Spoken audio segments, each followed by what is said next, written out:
సుభాష్ చంద్రబోస్ ఒకసారి మనకి కనుమరుగైన తర్వాత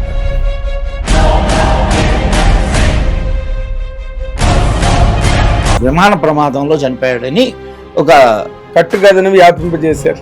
అది కట్టు కదా లేకపోతే కట్టబడిన కదా.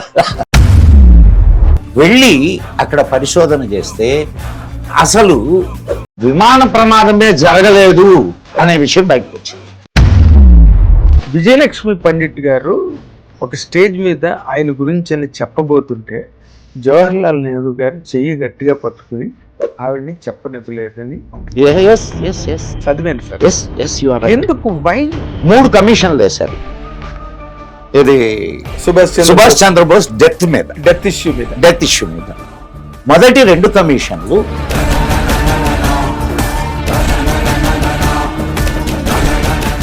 సార్ అసలు ఇది మన చరిత్ర అనుకోండి, ఇప్పుడు నడుస్తున్న చరిత్ర ఆ ధర్మస్థల్లో ఏంటి సార్ అది? ఇప్పుడు మీరు ఇన్ని శవాలు అని అన్నారు. ఎన్ని శవాలు? చాలా శవాలని కప్పెట్టాను అనే స్టేట్మెంట్ ఇచ్చినప్పుడు ఎక్కడ కప్పెట్టావురా పదాం అని చెప్పి ఇమ్మీడియట్ గా పోలీసు తీసుకోవాల్సిన చర్య అది.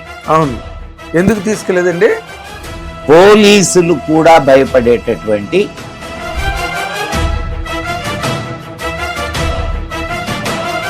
హిందువుల్ని మోసం చేయడానికి కోర్టు మీద జంజం వేసుకొని కూడా తిరుగుతారు. అవును, ఇప్పుడు దాని మీద ఈయన పవన్ కళ్యాణ్ గారు ఇది కాదు ఈ జిజియా ట్యాక్స్ ఎన్నేళ్ళ నుంచి కొట్టుకుంటున్నాం సార్ మేము. ఎన్నేళ్ళ నుంచి మేము కొట్టుకుంటున్నాం. అంటే హిందువుల దగ్గరికి వచ్చేసరికి నోళ్ళు మోగబోతాయి వీళ్ళకి. అవునండి, దట్ ఈస్ రియల్లీ. మీరు చూసుకోండి, ఒక్కొక్కడు ఒక్కొక్క నరహంతకుడు. తాజ్మహల్ ని ఏం చేయలేదు, అది ప్రపంచ ప్రసిద్ధ కట్టడం, 7వ వింత అని చెప్పి దాన్ని. సార్ మనకు సిగ్గుండాలి సార్. ఓ సమాధి బొమ్మను తీసుకొని వచ్చి ఇంట్లో పెట్టుకుంటారు సార్ ఎవరైనా? ముంతాజ్ బేగం ఎవరు? అంతకుముందు ఒక సైనికాధికారి పెళ్ళాం, వాడిని చంపించి దీన్ని తెచ్చుకున్నాడు.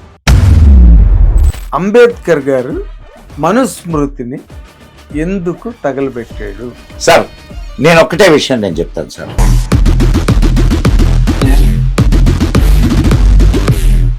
బట్ బౌద్ధం కూడా it is not the native religion కదా. ఎవరు చెప్పారు మనకి ఇండియాలో? ఎందుకు సార్ మీరు ఇంత మాట అన్నారు? గాడ్సే తిరగబడింది జాతి కోసం సార్. బట్ ఆయన జాతిపిత అయ్యాడు. ఎవరు? గాంధీ. ఎవరన్నారు సార్ జాతిపిత అని? నేను అనను. గాడ్సే చంపలేదు సార్. హిట్ టీవీ అభిమాన ప్రేక్షకులకు స్వాగతం. నేను మీ Nagendra Kumar. Welcome to my personal program my special touch.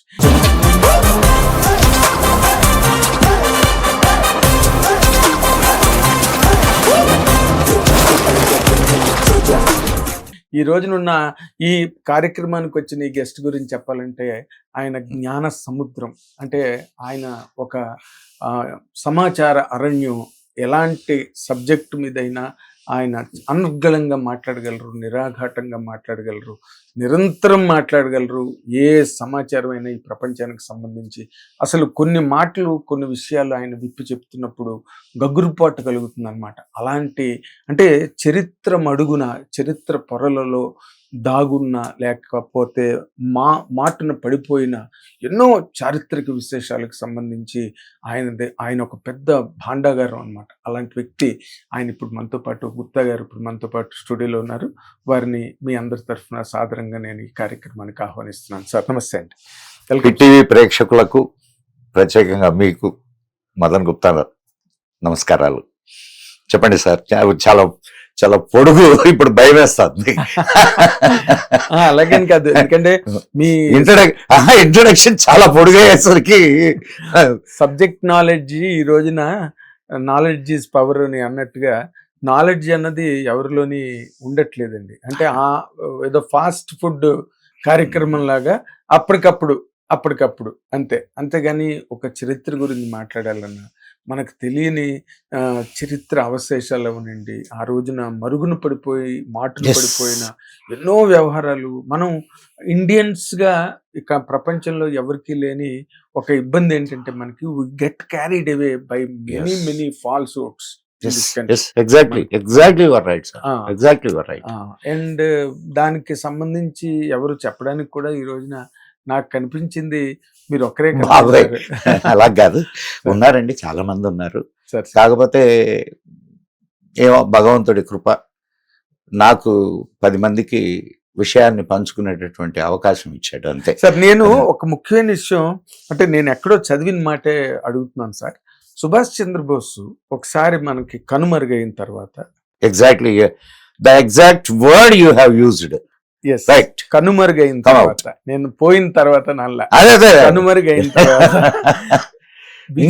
ఇంకా అద్భుతమైన వర్డ్ ఏంటంటే అదృశ్యమైన తర్వాత. అదృశ్యమైన తర్వాత వెరీ గుడ్. మా విజయలక్ష్మి పండిట్ గారు ఒక స్టేజ్ మీద ఆయన గురించి అని చెప్పబోతుంటే జవహర్లాల్ నెహ్రూ గారు చెయ్యి గట్టిగా పట్టుకుని ఆవిడ్ని చెప్పనివ్వలేదని నేను చదివాను సార్. ఎందుకు వై? నేను మీకు ఈ కార్యక్రమం లైవ్ కాదు కదా, లైవ్ కాదు, రికార్డింగ్ కదా. నేను మీకు వెళ్ళగానే అంటే ఇంటికి వెళ్ళగానే నేను మీకు కొన్ని ఫొటోస్ పంపిస్తాను. You include in this 100% this one. Definitely. ఇప్పుడు మాట్లాడదాం. 3 కమిషన్లు వేశారు. ఇది సుభాష్ చంద్రబోస్ డెత్ ఇష్యూ మీద. మొదటి 2 కమిషన్లు సుభాష్ చంద్రబోస్, మొదటి కమిషన్ వచ్చి సుభాష్ చంద్రబోస్ పలానా ఎయిర్ క్రాష్ లో చనిపోయాడు, 90% బర్న్స్ అని చెప్పింది. రెండవ కమిషన్ కూడా ఆల్మోస్ట్ అదే విషయాన్ని కన్ఫర్మ్ ఎస్టాబ్లిష్ చేసింది. 1995లో అనుకుంటాను, నేను ఇయర్ కరెక్ట్ గా నేను చెప్పలేకపోవచ్చు, but I tell you the subject. ఇంకొక 3వ కమిషన్ వేశారు, కోస్లా కమిషన్ అంటారు దాన్ని. కోస్లా కమిషన్ మొదటి 2 కమిషన్లు చెప్పిన దాటిని శుద్ధ తప్పనని చెప్పి డిక్లేర్ చేసింది. ఎట్లా అనంటే ఆయన దేంట్లో చనిపోయాడు, విమాన ప్రమాదంలో అని కదా, విమాన ప్రమాదంలో చనిపోయాడని ఒక కట్టు కథను వ్యాపింపజేశారు. అది కట్టు కథ లేకపోతే కట్టబడిన కథ, అది అట్లా. వీళ్ళు జస్ట్ మొదటి 2 కమిషన్లు ఆ కథని నమ్మి వాళ్ళ రిపోర్ట్ ఇచ్చేసింది. కోస్లా కమిషన్ 5 సంవత్సరాల తర్వాత రిపోర్ట్ ఇచ్చింది. వాళ్ళు తైవాన్ని కాంటాక్ట్ చేశారు, తైవాన్ వెళ్ళారు. కోస్లా కమిషన్ వెళ్ళి అక్కడ పరిశోధన చేస్తే అసలు విమాన ప్రమాదమే జరగలేదు అనే విషయం బయటకు వచ్చింది. అంటే జరగని విమాన ప్రమాదంలో 90% బర్న్స్ తో సుభాష్ చంద్రబోస్ చనిపోయాడు. Can you believe? అన్బిలీవబుల్ కదా. ఎస్. ఆ తర్వాత ఆయన చాలా చోట్ల కనిపించినట్లు కొన్ని ఆధారాలు ఉన్నాయి. నెహ్రూ డెత్ సమయంలో కూడా ఆయన డెత్ ఫ్యూనరల్లో పాల్గొన్నాడని ఒక ఇది, అవన్నీ అటు ప్రక్కన పెట్టేద్దాం. అంటే వాటికి ప్రూఫ్స్ లేవు, రైట్. అనుజ్ ధర్ అనే ఆయన సుభాష్ చంద్రబోస్ జీవితం మీద మంచి పరిశోధన చేశాడు. మీరు యూట్యూబ్లో కొడితే ఆయన వీడియోస్ కూడా వస్తాయి. అనుజ్ ధర్ అతని పేరు, పుస్తకాలు కూడా రాశాడు. అయోధ్యలో ఒక బాబా, ఆయన పేరు గుమ్నామీ బాబా. గుమ్నామీ బాబా అంటే పేరు తెలియని బాబా. ఆయన ఎప్పుడూ ప్రజలకు ముఖం చూపించేవాడు కాదు. ఆయన వెనక ఆయన ముఖం గోడ వైపు తిప్పుకొని కూర్చొని ఉంటే ఆయన మాట్లాడుతుంటే ప్రజలు వినేవాళ్ళు, వెళ్ళిపోయేవాళ్ళు. ఆయన చూసినటువంటి అతి కొద్ది మంది ఈయన సుభాష్ చంద్రబోస్ అని చెప్పి నిర్ధారణ చేశారు. అంటే ముఖ కవళికలు ఇప్పుడున్నంత, ఇప్పుడు చేతుల సెల్ ఉంటే టక్కని ఫోటో తీస్తాం, ప్రిజర్వ్ చేసుకుంటాం. అప్పుడు అంత ఎక్కువ లేవు కదా. అవును సార్. సో ఆయన సుభాష్ చంద్రబోస్ అని కన్ఫామ్ అయింది. తర్వాత అనుజ్ ధర్ ఆయన చనిపోయాడు ఈ మధ్య కాలంలోనే, 99 2000 మధ్యలో చనిపోయాడు ఆయన. ఆయన చనిపోయినప్పుడు ఆయన పెట్టెలో దొరికినటువంటి కొన్ని ఆయన చేత్తో రాసిన లేఖలు, ఆయన వాడినటువంటి వస్తువులు, ఈ చేత్తో రాసిన లేఖల్ని ప్రపంచ సెఫాలజిస్ట్, ప్రపంచ ప్రసిద్ధి చెందిన సెఫాలజిస్ట్ అంటే ఐడియా ఉంది కదా, చేతి వ్రాతను ఐడెంటిఫై చేసేటటువంటి సెఫాలజిస్ట్ చేత ఈ అనుజధరు దాని మీద పరిశోధన చేయించాడు. పరిశోధన చేయిస్తే సెఫాలజిస్ట్ ఇచ్చిన రిపోర్ట్ ఏంటంటే ఆయన రైటింగ్స్ ఉన్నాయి, ఎవరు మన సుభాష్ చంద్రబోస్ రైటింగ్స్ ఉన్నాయి, ఈయన రైటింగ్స్ రెండింటిని సెఫాలజిస్ట్ చూసి ఇచ్చిన రిపోర్ట్ ఏంటంటే ఈ 2 రైటింగ్స్ ఈ ఇద్దరి చేతి వ్రాతలు ఒకటే, మ్యాచ్ అవుతున్నాయని చెప్పాడు. అంతేకాకుండా ఆయన పెట్టెలో దొరికినటువంటి కొన్ని వస్తువులు, సుభాష్ చంద్రబోస్ వాడినటువంటి వస్తువులు, అంటే కొన్ని ఇప్పుడు వీడియోల్లో వాటిల్లో మనకు కనిపిస్తుంటాయి కదా, ఫోటోల్లో వీడియోల్లో వాటిల్లో, ఆ వస్తువులు ఈ వస్తువులు ఒకటేగా ఉన్నాయి. ఇప్పుడు చెప్పండి, సుభాష్ చంద్రబోస్ చచ్చిపోయాడా బతుకున్నాడా? ఇంకొక అంకానికి వద్దాం. నేను నా భార్య ఇద్దరం అయోధ్య వెళ్ళాం. అయోధ్యలో రాముడు తన అవతార సమాప్తి చేసినటువంటి ప్రదేశానికి కొంచెం దూరంలో గుమ్నామీ బాబా సమాధి ఉంది. అక్కడ బోర్డు రాసి ఉంది. నేను మీకు అందుకే ఇందాక ఇది మొదలయ్యే ముందు చెప్పింది, గుమ్నామీ బాబా సమాధి దానిపైన రాసి ఉంటుంది ఉరఫ్ సుభాష్ చంద్రబోస్ అని. అవునా? మేము ఆ సమాధి చుట్టూ తిరిగి ఆయనకు నివాళులు అర్పించొచ్చాం సార్, నేను నా భార్య. అది ఎలా గవర్నమెంట్ ఆఫ్ ఇండియా ఎలా ఒప్పుకుందండి సార్? దీనికి చాలా ఇవి ఉన్నాయి. అవి అంటే అసలు ఆయన బతుకుంటే మాకు అప్పగించాలా అని చెప్పి ఇంగ్లాండ్తో ఒప్పందం ఒకటి. ఓకే, ఆయన తోటి పని చేసినటువంటి వాళ్ళని చిత్రహింసలు చేశారు. ఆయన బతుకున్నాడని వాళ్ళకి తెలుసు, ఎక్కడున్నాడో చెప్పమని బ్రిటిష్ వాళ్ళు. సో ఇట్లాంటివి చాలా ఉన్నాయి. అంటే ఇక్కడ చిన్న టెక్నికల్ డౌట్ సార్, చెప్పండి. ఇప్పుడు సుభాష్ చంద్రబోస్ చాలా ధైర్యవంతుడు, దేన్నైనా ఎదిరించగలిగే గొప్ప సాహసం, రాత్రికి రాత్రి కారేసుకుని అసలు దేశం దాటిపోయి వెళ్ళిపోయిన పఠాన్ వేషంలో అంత గొప్ప వీరుడు ఎవరికి భయపడి ఆయన ఆ విధమైన మారువేషాల్లో గాని లేకపోతే ఎవరికి కనిపించకుండా ఎందుకు అలాంటి అజ్ఞాతవాసం చేసేయడాన్ని? మీకు మీరు ఈ ప్రశ్న అడగకపోతే మీరు ఈ ప్రశ్న అడగాలండి అని చెప్పేవాడిని. చాలా అక్యురేట్ ప్రశ్న మీరు అడిగింది. ఈ అనుమానం ఎవరికైనా వస్తుంది. కరెక్ట్. ఆయనకి చిన్నప్పటి నుంచి ఆధ్యాత్మికమైనటువంటి సాధన అంటే చాలా ఇష్టం. నంబర్ 1 ఇది. ఎందుకనంటే ఆయన పూర్వ జీవితం తెలియకుండా మనం ఆయన తర్వాత తీసుకున్నటువంటి స్టెప్ని మనం దాన్ని అర్థం చేసుకొని, ఆయన కాలేజీలో ఉన్నప్పటి నుంచి వివేకానందుడి భక్తుడు. సేవ అంటే విపరీతమైనటువంటి ఇది ఉన్నవాడు. వేరే వాళ్ళ ఇళ్లకు పోయి ఆయన ఒక హెచ్చు మధ్య తరగతి కుటుంబీకుడు అండి, ఇది గుర్తుపెట్టుకోండి సార్. హెచ్చు మధ్య తరగతి కుటుంబీకుడు, వాళ్ళ నాన్నగారు లాయర్. ఆయన అంటే కొంత సంపన్న కుటుంబం. ఈయన కాలేజీలో వేస్తే ఈయన పంపించే డబ్బులన్నీ పేదల కోసం ఇచ్చేవాడు. అంతేకాకుండా ఇంటింటికి వెళ్ళి అడుక్కు తిని తీసుకొని వచ్చి పేదలకు పెట్టేవాడు.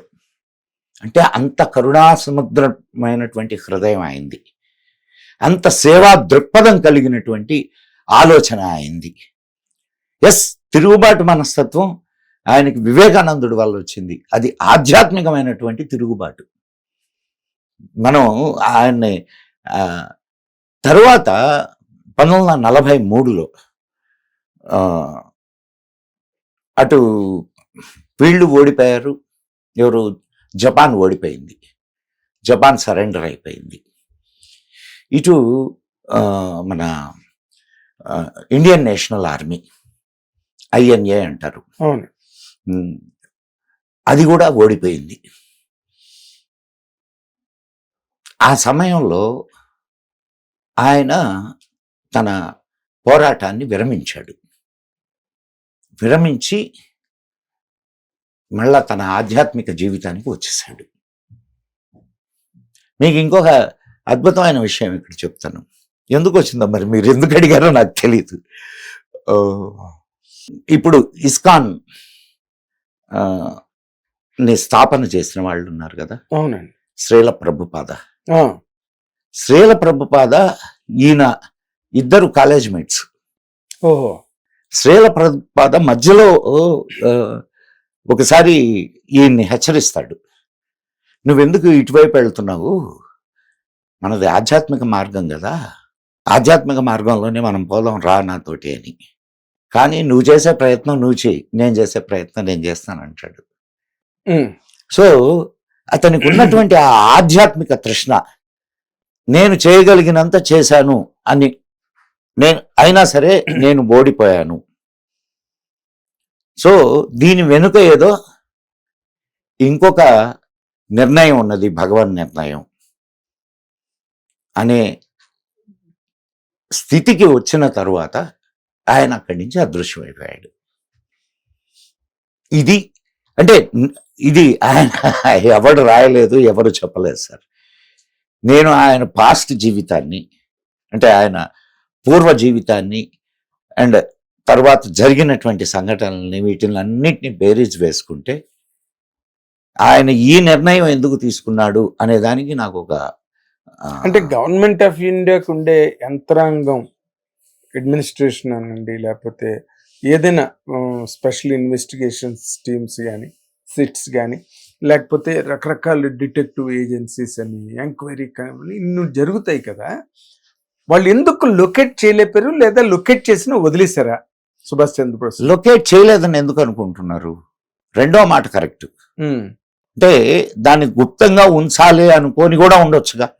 ఏదో జరిగింది అది, ఎందుకంటే అది అంత. ఇప్పుడు ఆయన ఆయన ఈ మధ్య కాలంలో కొన్ని ఆర్చీవ్స్ నుంచి బయటకు వచ్చినాయి. అంటే సీక్రెట్ ఫైల్స్ ఉంటాయి కదా, అవును, సీక్రెట్ ఫైల్స్, నేతాజీకి సంబంధించిన ఫైల్స్ రిలీజ్ చేసింది గవర్నమెంట్. అది ఇంకా అధ్యయనం జరగాల్సి ఉంది.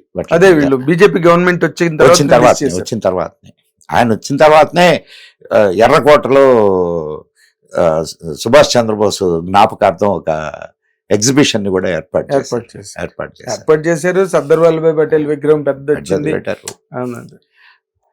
నేను అంటున్నది ఏంటంటే, ఇంకా సరే అంటే సుభాష్ చంద్రబోస్ విషయం వచ్చింది కాబట్టి మనం ఇంకొక మహనీయుడిని గురించి కూడా మాట్లాడుకుందాం. ఇప్పుడు మనకు రెండవ ప్రధాని ఎవరు సార్? లాల్ బహదూర్ శాస్త్రి. ఆయన హత్యకు సంబంధించినటువంటి సీక్రెట్ ఇప్పుడు దాకా రివీల్ అయిందా? ఆయన బాడీ మీద కత్తిగాట్లు కూడా ఉన్నాయని అంటారు. ఆయన భార్య చెప్పింది. ఆయన భార్య మొత్తుకుంది శవం దగ్గర కూర్చొని, కానీ ఆ ఏమీ వినకుండా, పోస్ట్ మార్టం జరగకుండా శవాన్ని తగలబెట్టారు. సో కొన్ని విషయాలు తెలిసినా బయటకు రావు. అది మరీ సుభాష్ చంద్రబోస్ గారిది మరీ మిస్టీరియస్ గా ఉంది కదండి. ఈ రోజు వరకు కూడా బీజేపీ గవర్నమెంట్ నేను చెప్పింది కాదు కదా సార్. ఇప్పుడు ఖోస్లా కమిషన్ ఇచ్చినటువంటి రిపోర్ట్ ప్రకారం అసలు విమాన ప్రమాదమే జరగలేదు అని ఇచ్చింది. విమాన ప్రమాదమే జరగనప్పుడు ఈయన డెత్ ఎక్కడ సంభవం అవుద్ది? ఆ తర్వాత చాలా కథనాలు వచ్చినాయి. రష్యా వాళ్ళు ఈయన్ని వాళ్ళ క్యాంపుల్లో పెట్టారని, అక్కడే చనిపోయాడని, అదే యుద్ధ ఖైదీగా పట్టుకున్నారని అంతా. ఇప్పుడు నేను చెప్పినటువంటి విషయాలు ఉన్నాయి కదా, అవును, ఇది నా సొంతవి కాదుగా. అవునండి, నా సొంతవి కాదు. అండ్ దాని మీద పరిశోధనలు చేసినటువంటి వాళ్ళవి. కరెక్ట్. గుమ్నామీ బాబా పెట్టెలో దొరికినటువంటి లేఖలు, మన సుభాష్ చంద్రబోస్ లేఖలు ఒకేలా ఉన్నాయి రైటింగ్స్ అని అంటే దాన్ని ఏమని ఎట్లా అర్థం చేసుకుంటారు మీరు? కరెక్ట్ అండి, కరెక్ట్. అండ్ మీరు ఒకసారి గూగుల్లో గుమ్నామీ బాబా అని కొట్టండి. బోడిగుండు ఉంటుంది, కళ్ళద్దాలు, రౌండ్ కళ్ళద్దాలు ఉంటాయి, కొంచెం మీరు సుభాష్ చంద్రబోస్ పోలికలకు చాలా దగ్గర. ఎందుకు అంతకు ముందు ఫోటోలు కూడా సుభాష్ చంద్రబోస్ గారివి చిన్న రౌండ్ గ్లాసెస్ ఉన్న కళ్ళద్దాలు ఉన్నవి, ఆయనకి బాల్డ్ హెడ్ ఉండేది. ఆల్మోస్ట్ ఆ ఫోటోలు రెండు ఒకలాగే ఉంటాయి. ఇప్పుడు ఆయన తర్వాత గుమ్నామీ బాబా కన్నా అసలు ఒరిజినల్ సుభాష్ చంద్రబోస్ గారి ఫోటోలు కూడా అలాగే ఉంటాయి. నేను అందుకే చెప్తుంది, ఈ ఫోటోని దాంతో కంపేర్ చేస్తే కూడా మనం అర్థం చేసుకోవచ్చు. అవునండి, అవును. కానీ ఇప్పుడు మీరు ఇందాకలు ఎత్తిన మాట, లాల్ బహదూర్ శాస్త్రి గారు అక్కడికి వెళ్ళిన తర్వాత తాష్కెంట్ సమావేశానికి వెళ్ళడమే కదా. తాష్కెంట్ సమావేశానికి వెళ్ళిన తర్వాత అక్కడ ఏం జరిగింది అన్నది ఈ రోజుకి చరిత్రలో ఏం లేదు సార్. జరిగింది ఒక కు, అంటే ఒక కుట్ర.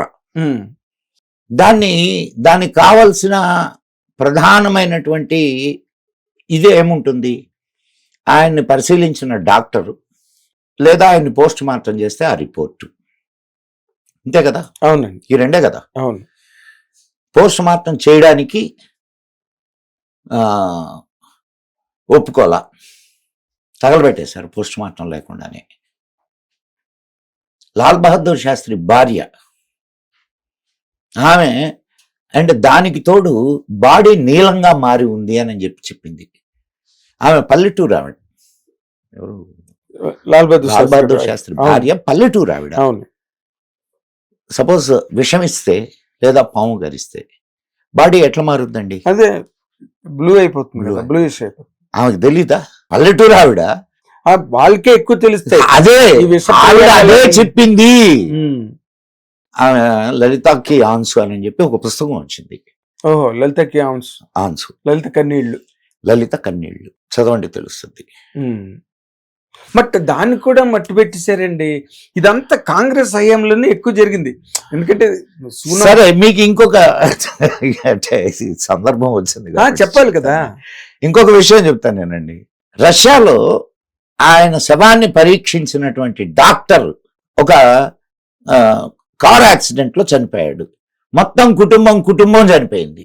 వాళ్ళలో డాక్టర్ కుటుంబం మొత్తంలో ఒక్క అమ్మాయి, ఆయన కూతురు మిగిలింది. ఆ అమ్మాయికి కూడా కాళ్ళు దెబ్బ తగిలి వికలాంగురాలైంది. ఎందుకు చంపబడింది? అది యాక్సిడెంటా లేకపోతే వాంటెడ్ యాక్సిడెంటా? ఫోర్స్డ్ యాక్సిడెంటా? ఇట్లాంటివి మీకు అనేకం ఉన్నాయి భారత స్వాతంత్రానంతర చరిత్రలో. అదే, అందుకే చాలా ఉన్నాయి. ఇప్పుడు ఇండిపెండెన్స్ వచ్చిన తర్వాత గాంధీ గారు ఆయన ఆల్మోస్ట్ ఆయనది కూడా గ్రిప్ పోయింది కదండి. గాంధీ గారి గ్రిప్ కూడా ఏం ఉన్నట్టుగా ఉందా? ఒకప్పుడు గ్రిప్ ఉందని నేను అనుకోలే గాంధీ గారిది. ఒకప్పుడు కూడా గ్రిప్ గాని ఉంటే, నేను మనం క్లియర్ గా మాట్లాడుతున్నాం. సుభాష్ చంద్రబోసు కాంగ్రెస్ ప్రెసిడెంట్ గా ఎన్నికయ్యాడు,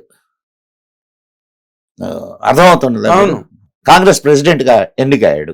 ఎన్నికైన తర్వాత, ఎన్నికకు ముందు ఆయన గాంధీ గారు ఇంకొక ఆయన్ని నిలబెట్టారు. ఆయన నిలబెట్టి గాంధీ గారు అన్న మాట ఏందో తెలుసా? ఆయన ఓటమి నా ఓటమి. ఏం చెప్పాడు? ఆయన ఓటమి నా ఓటమి అని చెప్పాడు. అయినా సరే, ఇంత మాట అన్నా సరే సుభాష్ చంద్రబోస్ని ఎన్నుకున్నారు. ఇప్పుడు చెప్పండి నాకు, గాంధీ గారి ఇన్ఫ్లుయెన్స్ లేదు అప్పుడు కూడా? ఒప్పుకుంటారా? ఆ తర్వాత సుభాష్ చంద్రబోస్ వెళ్ళిపోయిన తర్వాత ఇక్కడ కూడా ఇది ఆ తర్వాత 1946లో జరిగిన కాంగ్రెస్ అధివేశంలో పటేల్ గారు గెలిచారు. కానీ పటేల్ గారికి ఈయన గాంధీ గారి మీద ఉన్నటువంటి అభిమానం వలన ఆయన మాట విన్నాడు. సో ఎంత ఇన్ఫ్లుయెన్స్ ఉన్నట్టు కదా. మరి ఏ ఇన్ఫ్లుయెన్స్ లేనప్పుడు, ఆయన వర్డ్ ఎక్కడ వర్కౌట్ అవ్వట్లేదు అని అనిపించినప్పుడు, కానీ ఇప్పుడు ఎందుకంటే ఆయన చెప్పినట్టు చాలా మంచి క్వశ్చన్ మీరు వేసింది. ఇప్పుడు ఆయన ఇన్ఫ్లుయెన్స్ లోపల లేకపోవచ్చు. ఇది బాగా అర్థం చేసుకోండి. ఆయన ఇన్ఫ్లుయెన్స్ లోపల లేకపోవచ్చు. మీరున్నారు సార్, మీరు ఆఫీస్లో మీకు పెద్ద వాల్యూ లేదు. నేను ఊరికే ఉదాహరణకు చెప్తున్నాను సార్. మీరు అదే బయటకు వెళ్తే, అయ్యో ఆయన, అమ్మో చాలా గొప్పవారండి, చాలా మంచివారండి, చాలా చాలా బాగా మాట్లాడతారండి. అంటారా అనరా? అవునండి. సో ఇది తెలుస్తుందా జనాలకి? ఇక్కడ మీ వాల్యూ ఏమిటి అనేది బయట జనాలకు తెలియదు. కానీ ఆయన చేసేటటువంటి ప్రసంగాలు, ఆయన ఇచ్చేటటువంటి స్టేట్మెంట్లు అవి ప్రజలకు వెళ్తాయి. ప్రజల మీద ఆయన ప్రభావం బాగా ఉంది. మీరు ఓకే. ఇది బాగా ఆలోచించండి. కాంగ్రెస్ వర్కింగ్ కమిటీలో గానీ కాంగ్రెస్ పార్టీలో గానీ తక్కువ, బట్ మాసెస్ లో ఎక్కువ. అండ్ ఎందుకు చంపాడు? ఏమన్నా గాసి తగాదాలు ఉన్నాయా నెహ్రూకి, గాంధీకి, గాడ్సేకి? లేదు వాళ్ళ ఇంటి ఏమన్నా పక్కింటోళ్ళ, లేకపోతే అన్నదమ్ముల బిడ్డలా, ఏమన్నా సంబంధం ఉందా? ఒక వ్యక్తిని చంపాడు అని అంటే దాని వెనక కారణాలు ఉండాలి. అవును కదా, బలమైన కారణాలు ఉండాలి. ఏమిటి ఆ బలమైన కారణాలు? గాంధీ ఏమి గాడ్సేకి సంబంధం లేనటువంటి వ్యక్తి. అవునండి. పోనీ గాడ్సే ఏమన్నా హైర్డ్ పర్సనాలిటీయా? ఎవరి చేతైనా హైర్ చేయబడ్డా? ఆయన కూడా వన్ ఆఫ్ ది మోస్ట్ మంచి బ్రహ్మాండమైన ఫ్రీడమ్ ఫైటర్. అయినా మీ నోటి నుంచే వచ్చిందా? మీ నోటి నుంచే వచ్చిందా? అడ్వకేట్. ఆయన మీ ఫెటర్నిటీకి సంబంధించిన వాడు. ఆయన గొప్ప రచయిత, ఒక పుస్తకానికి విలేఖరి ఆయన, తెలుసా మీకు? అవునండి. అయ్యి మీ ఫెటర్నిటీ వాడు. అండ్ నిజమైన దేశభక్తుడు. జాతి కోసం చంపాడు నెహ్రూ, గాంధీ. సార్ గాడ్సే చంపలేదు సార్, గాడ్సే చంపలేదు అనుకుందాం ఒక నిమిషం గాంధీ గారిని. ఇంకెన్నేళ్ళు బతుకుతాడు సార్ గాంధీ? ఇంకెన్నేళ్ళు బతుకు చెప్పలేము కదా. అనవసరంగా బుల్లెట్ వేస్ట్ చేశాడు. కాదు అదొకే కాదు. నేను ఎందుకు చెప్తున్నానంటే, కానీ ఆనాటి పరిస్థితులు ఏంటాయనంటే దేశ విభజన జరిగింది, లక్షల మంది చంపబడ్డారు, లక్షల మంది సార్. ఈ రోజు వరకు ఎంతమంది చంపబడ్డారు, ఎంతమంది మిస్ అయ్యారు అనేటటువంటి డేటా లేదు ఈ రోజు వరకు. ఎన్నో ఫ్యామిలీస్ వాళ్ళ ఆస్తుల్ని పోగొట్టుకున్నారు, ప్రాణాలను పోగొట్టుకున్నారు, మానాల్ని పోగొట్టుకున్నారు. మనం ఇక్కడి నుంచి పాకిస్తాన్కి వీడ్కోలు ఇచ్చి జనాల్ని పంపిస్తుంటే రైళ్లలో శవాల్ని దించుకున్నాం sir. Freedom at the midnight నైట్ అనే ఒక పుస్తకం ఉంది. అవునండి, ఫ్రీడమ్ ఎట్ మిడ్ నైట్. ఎన్ని లక్షల మంది చంపబడ్డారు. కాందిసీకులుగా వచ్చినటువంటి వాళ్ళు ఢిల్లీ రోడ్ల మీద చలిలో, ఢిల్లీలో చలి ఎట్లుంటుందో తెలుసు కదా మీకు? దారుణంగా ఉంటుంది. అంత చలిలో రోడ్ల మీద ఉంటే వాళ్ళు మసీదుల్లో తలదాచుకోవడానికి వెళ్తే మీరు మసీదుల్లోకి రావడానికి లేదని చెప్పి గాంధీ చెప్పాడు సార్. విడిపోయినటువంటి పాకిస్తాన్కి 52 లక్షలు ఇవ్వాలని చెప్పి ఆయన నిరాహార దీక్ష చేశాడు. ఇప్పుడు మీకు ఇన్ని వ్యవహారాల మీద మీకు మంచి పట్టుంది కదా. అసలు గాంధీ గారు పాకిస్తాన్కి విడిపోయిన తర్వాత 2 పిన్నులుంటే ఒక పిన్ను. సార్ నేను మీకు ఇంకొక, మీరు ఇందాక అన్న మాటకి ఇంకొక ఉదాహరణ ఇచ్చేసి మీరు ఇచ్చే ప్రశ్నకి మనం వెళ్దాం. గాంధీ స్వాతంత్ర్యానికి ముందు ఒక పెద్ద స్టేట్మెంట్ ఇచ్చాడు. ఏమిటో తెలుసా ఆ స్టేట్మెంట్? నా శవం మీదనే భారతదేశం ముక్కలు కావాలా అని మాట్లాడాడు. అవునండి, అదే చాలా పాపులర్ స్టేట్మెంట్ అది. మరి గాంధీ ఇన్ఫ్లుయెన్స్ ఉన్నట్టా లేనట్ట? ఇప్పుడు మీరు దీన్ని కనెక్ట్ చేయండి. అవునండి. ఆయన ఇన్ఫ్లుయెన్స్ ఎంత ఉందో అనేది మీకు అర్థం. ఎందుకు నేను అడుగుతున్నది, మీ అబ్జర్వేషన్ లో, మీ అనాలిసిస్ లో గాంధీ గారు ఎందుకు వాళ్ళకి 50 లక్షలు ఇమ్మన్నాడు అన్న దాని మీద మీదైన కారణం ఏదైనా మీకు కనిపించింది ఉందా సార్? ఇప్పుడు వాళ్ళు అడిగిన తర్వాతనే ఈయన ఇమ్మన్నాడు. అడిగితే ఇచ్చేస్తారా? గాంధీ గారి ప్రేమ అది సార్. గాంధీ గారికి వాళ్ళ మీద విపరీతమైన ప్రేమ. అదే కారణమైందా ఖచ్చితంగా గాడ్సే హత్య చేయడానికి? అదొకటే కాదు, ఇది మెయిన్ కారణం. హిందువుల్ని మీరు శాంతిగా ఉండండి అని మాట్లాడుతుండే, అటుపక్కేమో కుత్తుకలు కోసి పంపిస్తుండే. ఏం సార్ మీరున్నారు, మీ ఇంట్లో వాళ్ళందరినీ వచ్చి జనాలు చంపుతున్నారు. నీకు ఎవడో వచ్చి నాయన శాంతంగా ఉండు నాయన, శాంతంగా ఉండు నాయన, నువ్వు తిరగబడబాకు నాయన అంటుంటే ఎట్టుంటది నీకు? అవునండి. అంటే నీ ఇంట్లో వాళ్ళు కాబట్టి నువ్వు తిరగబడితే ఓకేనా? నీ జాతి నీది కాదు, అది గాడ్సే తిరగబడింది జాతి కోసం సార్. బట్ ఆయన జాతిపిత అయ్యాడు. ఎవరు గాంధీ ఎవరన్నారు సార్ జాతిపిత అని? మీరు అంటున్నారు, నేను అనను. ఈ జాతి గాంధీతో పుట్టలేదు, గాంధీతో చావలేదు. ఎన్ని వేల సంవత్సరాలు ఉన్నటువంటి జాతి, సనాతనమైన జాతి, భరత జాతి. నువ్వు ఏ పేరైనా పెట్టుకో దానికి. మీరు అది కరెక్టా? మీరు ఆలోచించండి, నేను కాదు. అదేలేండి. ఆయన జాతి పిత. మీకు ఇంకొక విషయం ఇక్కడ చెప్తా. ఒక 10వ క్లాస్ చదువుతున్నటువంటి అమ్మాయి, ఉత్తరప్రదేశ్కి సంబంధించిన అమ్మాయి. ఆ అమ్మాయి ఒక ఆర్టీఏ వేసింది. ఆర్టీఏ అంటే తెలుసు కదా, right to information. Right to information act కింద గాంధీకి జాతి పిత అని ఎవరు బిరుదు ఇచ్చారు? There is no such records. ఎవరు ఇవ్వలేదు సార్.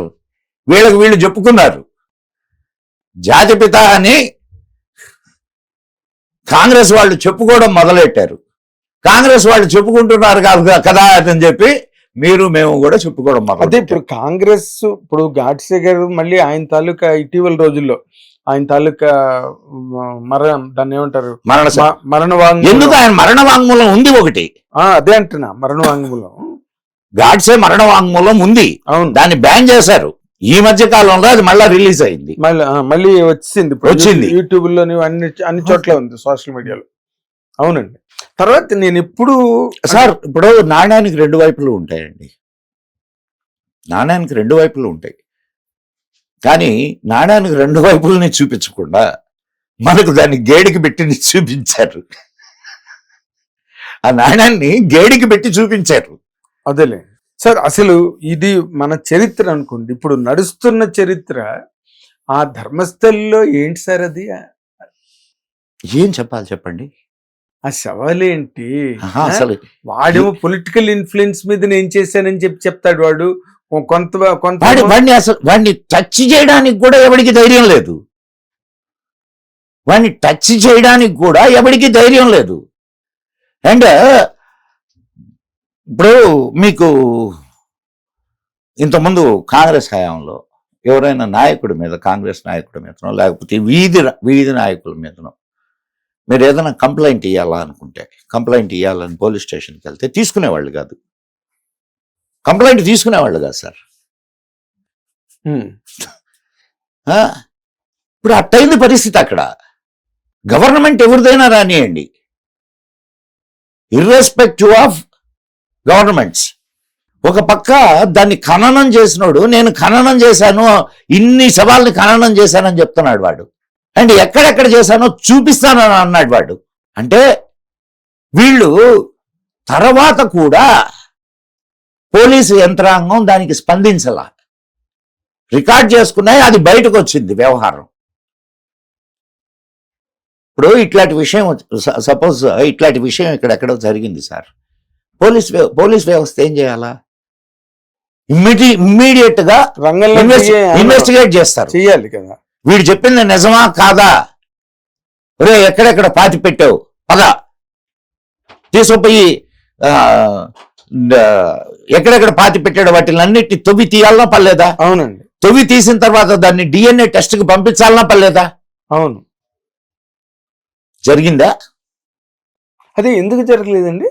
ఎందుకు జరగలేదంటే ఎవడైతే అక్కడ పైన ఈ వ్యవస్థకంతా మూల పురుషుడు ఉన్నాడో వాడి యొక్క ఇన్ఫ్లుయెన్స్ వల్ల. సార్, తప్పు ఎవడు చేసినా తప్పేనండి. అది ఓకే. అది ఇప్పుడు టెంపుల్ మేనేజ్మెంట్ అని ఒక పక్కన, ఆ తర్వాత ఏమో ఇంకో పక్కన పాలిటీషియన్, పొలిటికల్ మాఫియా అని ఇంకో పక్కన.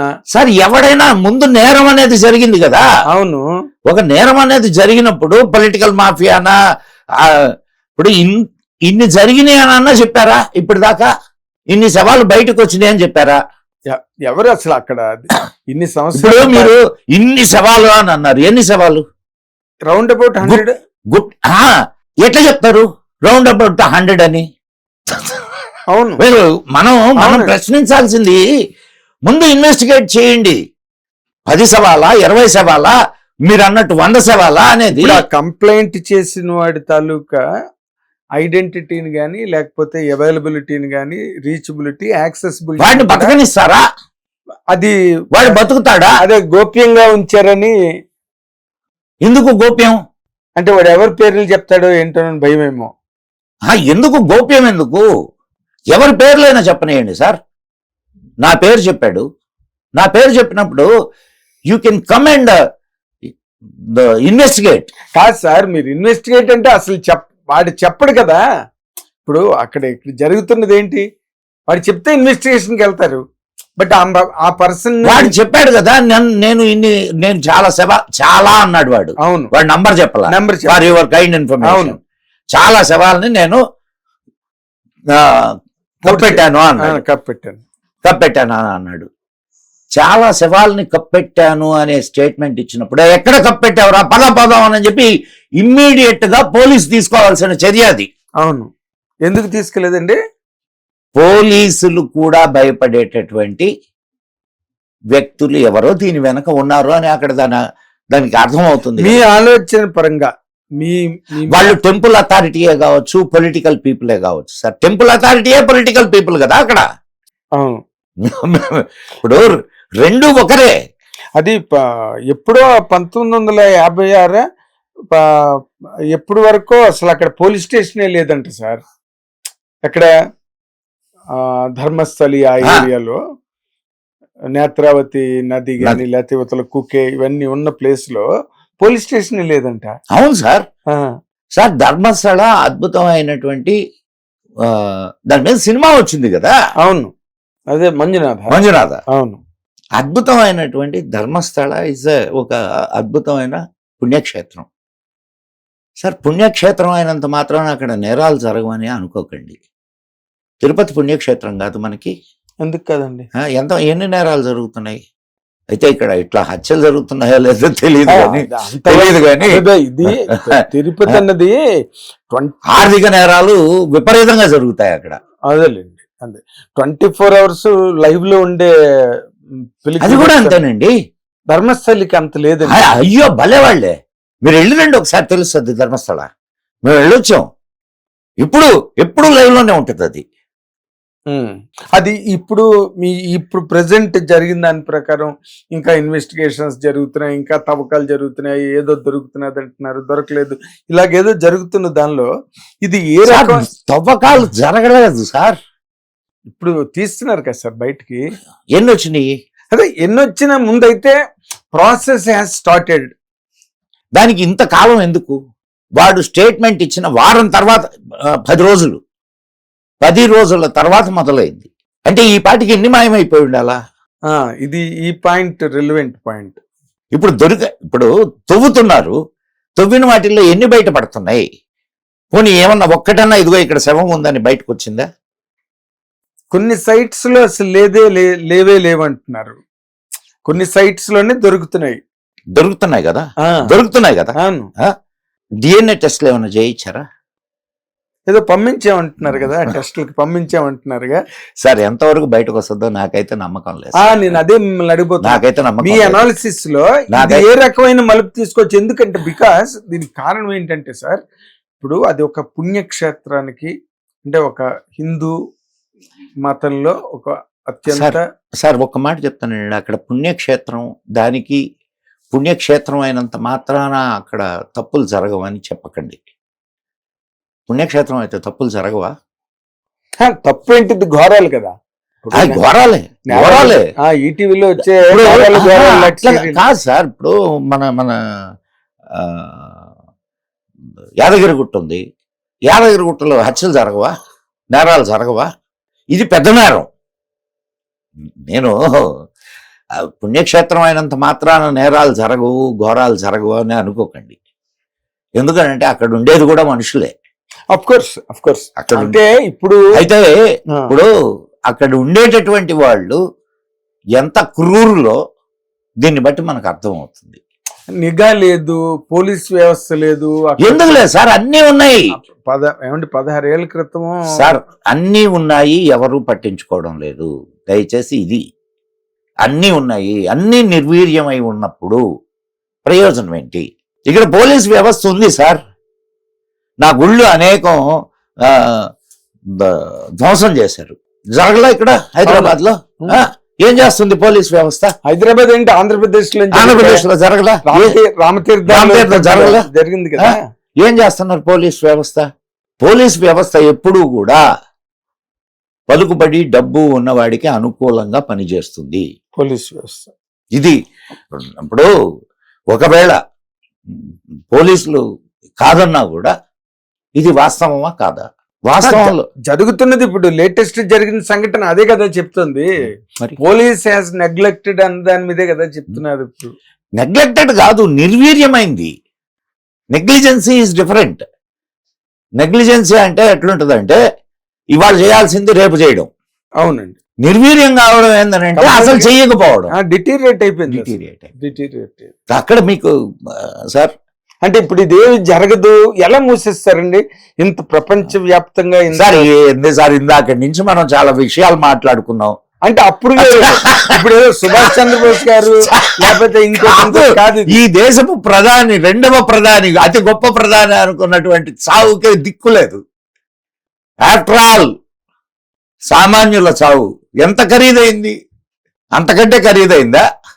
ఈ దేశంలో ఇంకా మనం ఏర్పాటు చేసుకోవాల్సినటువంటి వ్యవస్థలు, అంటే సరి చేసుకోవాల్సినటువంటి వ్యవస్థలు చాలా ఉన్నాయి సార్. ఇది ధర్మస్థలి అనేది ఈ రోజున ప్రపంచవ్యాప్తంగా అందరిలోని ఒక రకమైన వణుకు పుట్టించిందండి. వణుకు, దాంట్లో సందేహం ఏం అక్కర్లేదు సార్. సందేహం ఏమక్కర్లేదు. ఒక పుణ్యక్షేత్రంలో అలాగే ఎవరు దానికి ఒడిగట్టినది, ఎవరు చేయించారు సార్? ఇప్పుడు ఇంకొక యాంగిల్ నుంచి మాట్లాడుకుందాం. ఆయన ఉన్నారు కదా ఇప్పుడు అక్కడ ఎంపీ, ఏం మాట్లాడాడు సార్? ఆయన కదా టెంపుల్ ట్రస్టీ, వాళ్ళ ఫ్యామిలీయే. అవును. ఏం మాట్లాడాడు? ఏమన్నా స్పందించాడా? అంత కరెక్ట్ మోతాదులో స్పందించినట్టుగా అనిపించలేదండి. దాని అర్థం ఏంటి? అంటే వాళ్ళకి తెలిసే జరిగాయి అంటారు, అవన్నీ తెలియకుండా జరిగినాయి అంటారా?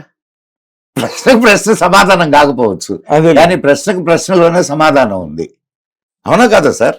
మనం ఇప్పుడు నేను ఆయన చేశాడని అనట్లేదు సార్. ఎందుకు సార్ ఎక్కడికో పోతున్నాం అంటే, మనం అవి చిన్న ప్రాణాలు, ఎవరో భక్తులు, చదువుకోవడానికి వచ్చిన పిల్లలు, ఆడపిల్లలు కదా. అదే భక్తులు. అవును, ఆడపిల్లల్ని మాలెస్ట్ చేసి రేప్ చేసి జరిగింది. నేరం నేను కాదన్నట్ల. రాహుల్ గాంధీ మీద ఒక హత్యానేరం ఉంది, తెలుసా మీకు? అవునా? యూపీ అలహాబాద్ హైకోర్టులో కేసు రిజిస్టర్ అయింది. ఇప్పుడు కాదు నేను చెప్తున్నది. ఏమైంది? అదే ఇంకే that has not seen the light of the day.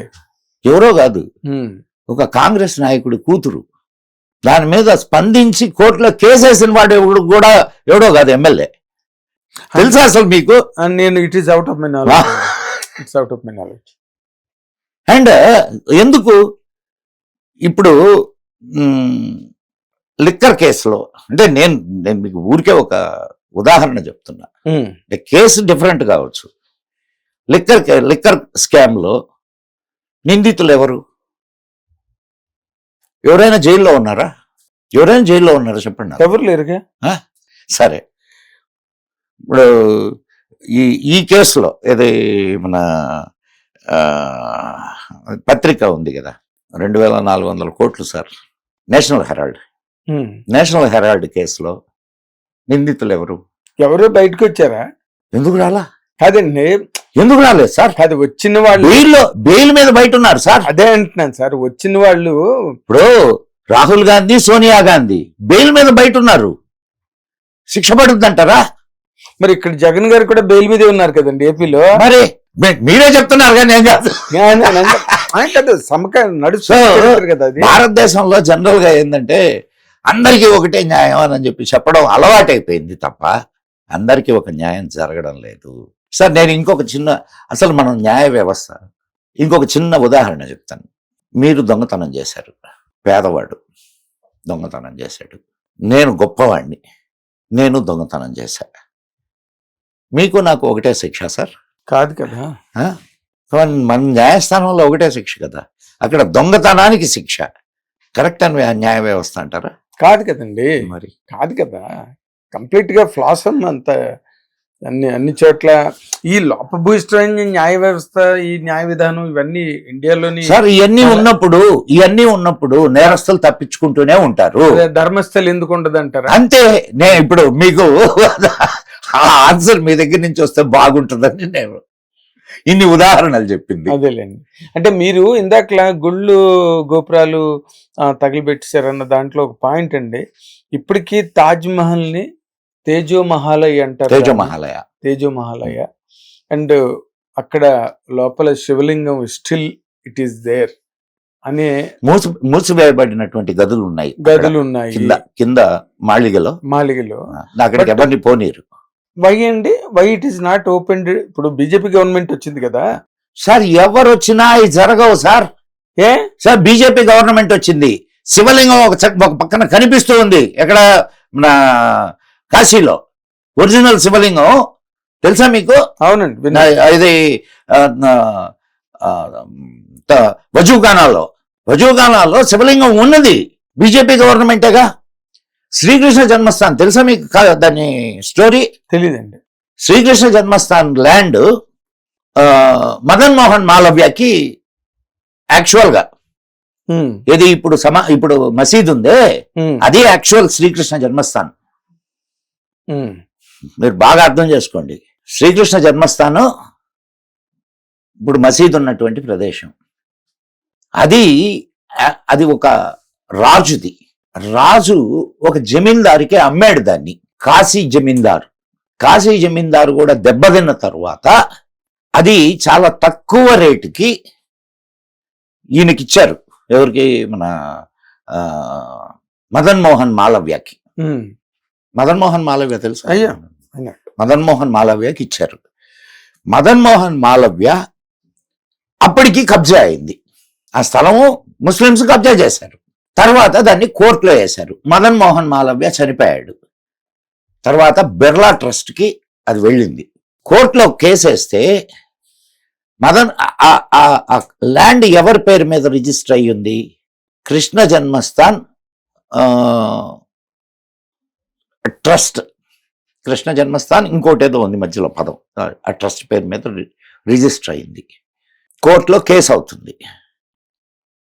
Sudden గా కృష్ణ జన్మస్థాన్ కన్స్ట్రక్షన్, ఊరికే నేను ఉదాహరణకు చెప్తాను, నాకు ఎగ్జాక్ట్ ఆ పేరు గుర్తురా. Construction trust. ఇంకొకడు కృష్ణ జన్మస్థాన్ తయారీ ట్రస్ట్ అని పెట్టుకున్నాడు అనుకోండి. వాడు ఎవడో తెలియదు, కానీ వాడు ఈ వక్ఫ్ బోర్డు వాళ్ళు, అదే దీన్ని కబ్జా చేసిన వాళ్ళు ఇద్దరు కూర్చొని మా పార్టీది మీ పార్టీది అని చెప్పి డివైడ్ చేసుకున్నారు. అదే దొంగలు కలిపి ఊళ్ళు పంచుకున్నారు అంటారు చూడండి.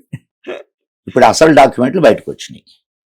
ఇప్పుడు అది కోర్టులో కేసు, ఆస్తికి సంబంధించిన కేసు. అది శ్రీకృష్ణ జన్మస్థాన్ ఆస్తికి సంబంధించిన కేసు. మీ ఆస్తిని ఎవడో పోయి పంచడం, కోర్టు బయట మధ్యస్థం, కోర్టు ఈ మధ్యస్థాన్ని ఒప్పుకుంటూ తీర్పు. ఇది శ్రీకృష్ణ జన్మస్థాన్ చరిత్ర కథ. నెహ్రూ హయాంలో జరిగింది. ఇది చాలా యాంటీ సనాతనమా, యాంటీ ట్రెడిషనా, యాంటీ హిందూయిజమా ఏంటన్నది ఇప్పటికీ అర్థం. నేను ఇక్కడ చాలా మంది, కొంతమంది మేధావులు ఉన్నారు. వాళ్ళు అఫ్ కోర్స్ నెహ్రూని ఒక పక్క విమర్శిస్తూనే చాలా గొప్పవాడు అంటుంటారు. సార్ నేను నా స్టడీలో, it is my own study, he is not Hindu. Nehru this is my study. నేను ఇక్కడ మీకు ఒక మంచి ఇది కూడా ఇస్తాను. నెహ్రూ, ఇందిరాగాంధీ, రాజీవ్ గాంధీ ముగ్గురు ప్రధానులుగా ఉన్నారు కదా. ముగ్గురు ప్రధానులు. నేను మీకు ఇయర్స్ ఇస్తా. ఏ ఇయర్లో ఆఫ్ఘనిస్తాన్ వెళ్ళి ఆఫ్ఘనిస్తాన్లో బాబర్ సమాధిని దర్శించి వచ్చారు. ముగ్గురు దర్శించి వచ్చారు. ఓకే, సరే, దానికే ఉంది. ఇప్పుడు నేను హైదరాబాద్కు వచ్చాను బయట నుంచి.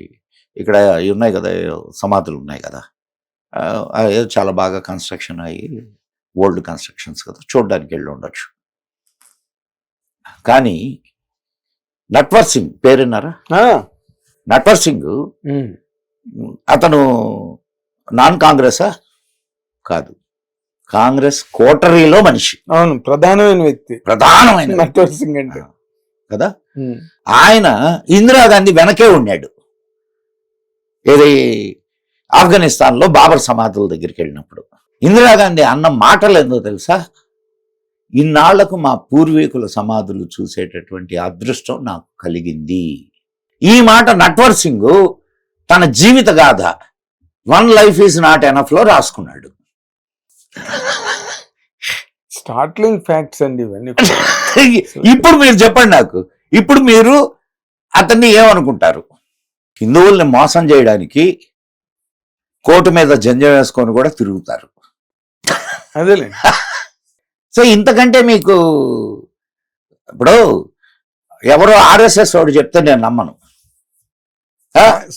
లేదు బీజేపీ వాడు చెప్తే నేను నువ్వు నమ్మాల్సిన పనిలే, లేదు ఒక హిందూ అంటే హిందుత్వ వాదేవుడైనా చెప్తే, స్వయంగా కోటరీ మనిషి నిన్నటికి నిన్న పార్లమెంటులో నెహ్రూ రాసినటువంటి పుస్తకం నుండి, ఆయన పేరేం పేరు, దుబే, నెహ్రూ రాసిన పుస్తకం నుంచి ఖిల్జీ ఒక హీరోగా రాయడాన్ని నెహ్రూ పుస్తకంలో నుంచి కోట్ చేశాడు ఆయన నిన్న పార్లమెంట్లో.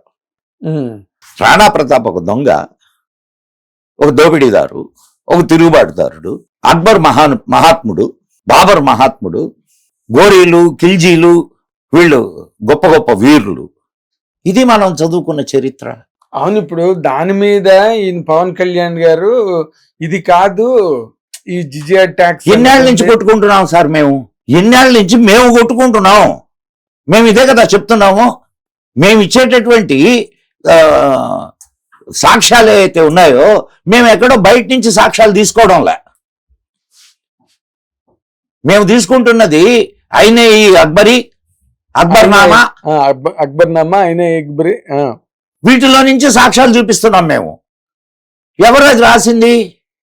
అక్బర్ దర్బారీయులు. ఎందుకు రాశారు? అక్బర్ గొప్ప చెప్పడానికి. అవి గొప్పలు. అవును, వాళ్ళు మనకు మహాత్ములు. ఈ దేశాన్ని దోచుకోవడానికి వచ్చినటువంటి వాళ్ళు, ఈ దేశపు చరిత్రను, ఇక్కడ ఉన్నటువంటి సంస్కృతిని నాశనం చేయడానికి వచ్చినటువంటి వాళ్ళు, ఇక్కడ గొంతుల మీద కత్తులు పెట్టి మతాలు మార్చినటువంటి వాళ్ళు నీకు హీరోలా? తన జాతి కోసం ప్రాణాలు అర్పించడానికి సిద్ధపడ్డటువంటి శివాజీ మహారాజ్ గాని, శంభాజీ మహారాజ్ గాని, రాణా ప్రతాప్ గాని వీళ్ళు నీకు దోపిడీదారులా? అవును. ఇంకెవరు సార్? ఇప్పుడు నీ జాతి మీద నీకు గౌరవం ఎట్లా కలుగుద్ది? నువ్వే నీ జాతిని దోచుకోవడానికి వచ్చినటువంటి వాడిని, నీ స్త్రీలను, నీ పూర్వీకుల్ని హింసించిన వాడిని, జిజియా పన్ను లాంటి భయంకరమైనటువంటి పన్నులు వేసినటువంటి వాడిని, కోత కోసినటువంటి వాడిని నువ్వు హీరోగా నువ్వే చెప్పుకుంటున్నావు. అవునండి. ఇప్పుడు అదే సార్, ఇప్పుడు మొన్న సార్ ఇంకొక చిన్న విషయం చెప్తాను ఇక్కడ, మనం తర్వాత మీ ప్రశ్నకి. ప్రపంచం మొత్తం మీద జ్యూస్ ఎంతమంది చచ్చిపోయారు సార్? లెక్కలేనంత మంది. 60 లక్షల మంది. అదేంటున్నా, 60 లక్షల మంది చనిపోయారు. కానీ అది ప్రపంచం అంతా హిట్లర్ ఇంతమందిని చంపాడు అని చెప్పి చెప్పుకుంటారు. హిట్లరు ఇంతమందిని చంపాడని చెప్పి చెప్పుకుంటున్నారు లేదా? చరిత్ర ఇంకది, అది మారదు కదా. మొఘలులు ఈ దేశంలో అడుగు పెట్టిన తరువాత నిన్న మొన్నటి దాకా, అంటే మనకు ట్రాన్స్ఫర్ ఆఫ్ పవర్ జరిగింద దాకా, అంటే 1947 ఆగస్టు 15 అవునండి దాకా ఎంతమంది హిందువులు చంపబడ్డారో తెలుసా? లెక్కలు ఉన్నాయా మీకు? 40 కోట్ల మంది హిందువులు చంపబడ్డారు. దాని హోలోకాస్ట్ అంటే దీన్ని ఏమనాలా? 60 లక్షల మంది జ్యూస్ చంపబడితే ప్రపంచం అంతా అయ్యయ్యో అని గుండెలు కొట్టుకుంటుంది. 40 కోట్ల మంది హిందువులు చంపబడితే నీకు అసలు చరిత్రలోకి రాలదా? అది చరిత్ర కాదా? హిందువుల ప్రాణాలు కాదా? ఆలోచించండి సార్. అవును, ఎందుకు కాదండి అసలు. పోనీ ఒక్క దేశం వాడైనా రే ఇక్కడ హిందువుల హాలోకాస్ట్ జరిగింది అని చెప్పి ఒక్క చరిత్రకారుడైనా మాట్లాడా? అంటే హిందువుల దగ్గరికి వచ్చేసరికి నోళ్ళు మోగబోతాయి వీళ్ళకి. అవునండి, దట్ ఈస్ రియల్లీ. మీరు చూసుకోండి, ఒక్కొక్కడు ఒక్కొక్క నరహంతకుడు. ఈ దేశానికి వచ్చినటువంటి మహమ్మదీయ దండయాత్రులు ఒక్కొక్కడు ఒక్కొక్క నరహంతకుడు. లక్షల మంది ఒక్క ఢిల్లీలోనే 1,00,000 మందిని చంపారు. ఇంక దేశం మొత్తం మీద ఎంతమందిని చంపుకుంటారు ఎన్ని అసలు? అంతే కదా, అన్ని చోట్లకి వ్యాపించారు వాళ్ళు, అన్ని చోట్ల. సార్, బాబరు స్వయంగా చెప్పుకున్నాడు, ఏది నేను హిందువుల తలలతో నేను మీనార్లు నిర్మించాను, 16 మీనార్లు నిర్మించాను అని బాబర్ నామాలో. నేను చెప్పడం లేదు సార్, ఇది అదే ఆయన బాబర్ నామాలో. సిగ్గులేని మన చరిత్రకారులు వాళ్ళు రాసుకున్నవి కూడా మనకి చెప్పడానికి చాలా ఇవన్నీ. మీకు ఇంకొక విషయం చెప్తానండి. పిఎన్ బోక్ పేరు విన్నారా? లేదండి. The great historian. ఆయన లోపల కూడా రానిలా ఇండియన్ హిస్టరీలో ఆయనని దగ్గర కూడా జారనిలా. ఆయన సాక్ష్యాధారాలతో కూడా తేజో మహాలయాన్ని నిరూపించాడు, సాక్ష్యాధారాలతో సహా. పిఎన్ బోక్ అతను వెస్టర్నర్స్ కూడా ఇది నీకు ఎక్కడికో ఎందుకు సార్. ఇంకొక చిన్న విషయం చెప్తాను రండి, వచ్చినాయి కాబట్టి. ఢిల్లీలో మెహర్గంజ్ అని ఉంది. మెహర్గంజ్లో ఇనుప స్తంభం ఉంటది, తుప్పు బట్టని ఇనుప స్తంభం. దాని పక్కనే ఇంకొకటి కుతుబ్ మీనార్ ఉంటది, తెలుసు కదా. మీరు ఒక్కసారి వెళ్ళిరండి ఆ ప్రదేశానికి. ఆ ఇనుప స్తంభం ఉన్నటువంటి చుట్టుపక్కల అదే కాంప్లెక్స్ కి కొంచెం అటు ఇటుగా ఈ కుతుబ్ మీనార్ ఉంటుంది. ఎన్ని హిందువుల చిహ్నాలు కనిపిస్తాయో చూడండి. దేవతా విగ్రహాలు పగలగొట్టబడినవి. అండ్ దాన్ని విజయ స్తంభం అంటారు, ఇది ఆ ఇనుప స్తంభాన్ని. ఓకే, ఎంత భయంకరమైన ధ్వంసం జరిగిందో మీకు అక్కడ కనిపిస్తుంది. అండ్ ఈ కుతుబ్ మీనార్ ఏదైతే ఉందో అది కూడా హిందువులు కట్టించిందే. దాని మీద ఈ ఉర్దూలో ఇవి రాసి దానికి అతికిచ్చారు, అంటే చిక్కిచ్చి అతికిచ్చారు. అది ఎందుకు కట్టారు అంత పెద్ద మీనారు? కుతుబ్ మీనారు ఎందుకు కట్టారు? అసలు ఆ ఏరియా పేరేందో తెలుసా? మెహర్గంజ్. మిహిరాచార్యుడి పేరు మీద వచ్చింది అది. మిహిరాచార్యుడు తెలుసు కదా, మిహిరుడు, వరాహమిహిరుడు. Exactly right. అది వేదశాల, వేదశాల. కుతుబ్ మీనార్ అంత పొడుగును కట్టిస్తారంటే నక్షత్రాలను అబ్జర్వ్ చేయడానికి పైకి పోయి కూర్చునేవాళ్ళు. అదే స్కైలోకి ఇలాగ ప్రొజెక్ట్ అయి ఉంటుంది కదా, అది ఎంత టాలర్ స్ట్రక్చర్ కదా అది. ఎప్పుడుకి ఈ జాతి ఇవన్నిటినీ అర్థం చేసుకుంటది, తన చరిత్రను తను తెలుసుకుంటది. ఇప్పుడు అదే సార్, ఇప్పుడు తాజ్మహల్ ని ఏం చేయలేదు, అది ప్రపంచ ప్రసిద్ధ కట్టడం, 7వ వింత అని చెప్పి దాన్ని. సార్ మనకు సిగ్గుండాలి సార్. మన వాళ్ళు తాజ్మహల్ బొమ్మల్ని తెచ్చి ఇంట్లో పెట్టుకుంటారు. అవును, మన వాళ్ళు ఏమనాలా, తీసుకొచ్చి దాన్ని ఏమంటారు, ఓ సమాధి బొమ్మను తీసుకొని వచ్చి ఇంట్లో పెట్టుకుంటారు సార్ ఎవరైనా. అదే సార్, నిజమే, అది చాలా సీరియస్ గా ఆలోచించాల్సిన విషయం. అండ్ ఇంకొకటి, వీళ్ళందరూ చెప్పేది ఏంటంటే, అబ్బా ఇప్పుడు తాజ్మహల్ ని కట్టించింది ఎవరు? షాజహాన్ ప్రేమకు అది చిహ్నం అని, అమర ప్రేమకు చిహ్నం. ఎవరికి అది కట్టించింది? ముంతాజ్ బేగం ఎవరు? అంతకుముందు ఒక సైనికాధికారి పెళ్ళాం, వాడిని చంపించి దీన్ని తెచ్చుకున్నాడు. ఓకే, కానీ అది అప్పుడు అంతా లీగల్ కదా. అదొక్కటి. ఇంకొక సంగతి చెప్తానండి, ఇంకా దౌర్భాగ్యకరమైన సంగతి. అది ఎక్కడో దాదాపు 100 కిలోమీటర్లకు అవతల చచ్చింది. ఎవరు? ఈ ముంతాజ్ బేగం. చస్తే అక్కడే దాన్ని ఖననం చేస్తున్నారు. తాజ్ మహల్ షాజహాన్ హ్యాండ్ ఓవర్ చేసుకున్న తర్వాత అక్కడ ఉండే శవాన్ని తవ్విచ్చి తీసుకొచ్చి ఇక్కడ పెట్టారు 6 నెలల తర్వాత. హృదయ విదారక ఆ, దాన్ని ప్రేమకు చిహ్నం. మళ్ళా దాని మీద కవితలు. అవును ఆ, అవును తాజ్ మహల్ నిర్మాణానికి రాళ్ళెత్తిన కూలీలు ఎవ్వరు. అవును సార్. దీనికి ప్యారలల్ గా ఇంకో పాయింట్ అడుగుతాను సార్. అంబేద్కర్ గారు మనుస్మృతిని ఎందుకు తగలబెట్టాడు? సార్ నేను ఒక్కటే విషయం నేను చెప్తాను sir. Ambedkar is a great man. ఆయనకు సంస్కృతం రాదు సార్. ఓకే. ఇంగ్లీష్ లో మనుస్మృతిలో చాలా ప్రక్షిప్తాలు జరిగినాయి. ఇంగ్లీష్ లోనే కాదు, సంస్కృతంలో దాంట్లో కూడా ఏది ఒరిజినల్ దాంట్లో కూడా సంస్కృత శ్లోకాలు దాంట్లోకి చూపించబడ్డాయి. అర్థమవుతుందా మీకు సార్? సో వాటి ట్రాన్స్లేషన్స్ అవి చదివి దాన్ని తప్పు అంటే ఎట్లా? అవును. సో ఆ విషయంలో అంబేద్కర్ పొరపాటు పడ్డాడు అని చెప్తాను నేను. నాకేం మొగమాటం లేదు. మీకు దానికి సంబంధించినంత వరకు మీకు ఇంకొక ఉదాహరణ ఇస్తాను నేను. 1995లో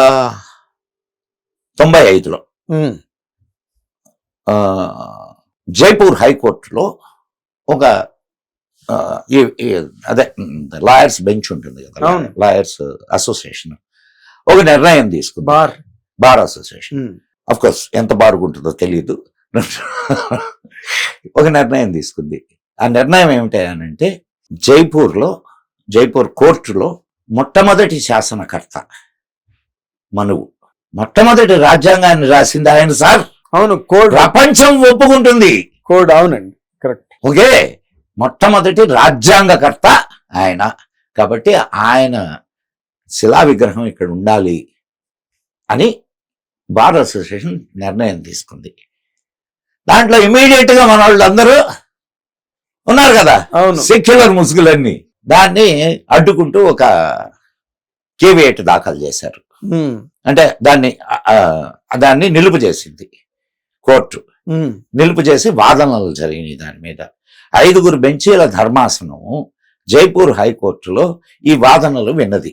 సంస్కరించబడినటువంటి మనుస్మృతి ఆయనకు సబ్మిట్ చేయబడింది. ఆ సంస్కరణలు కూడా ఏ పారామీటర్స్ తో సంస్కరణలు చేసి దాంట్లో ఉన్నటువంటి నిక్షిప్తమైన అంటే చొప్పించబడినటువంటి శ్లోకాలని తీసివేసి ఒరిజినల్ శ్లోకాలు మాత్రం ఉండేటట్టుగా కోర్టు 5 జడ్జీల ధర్మాసనం ఒకటే తీర్పిచ్చింది.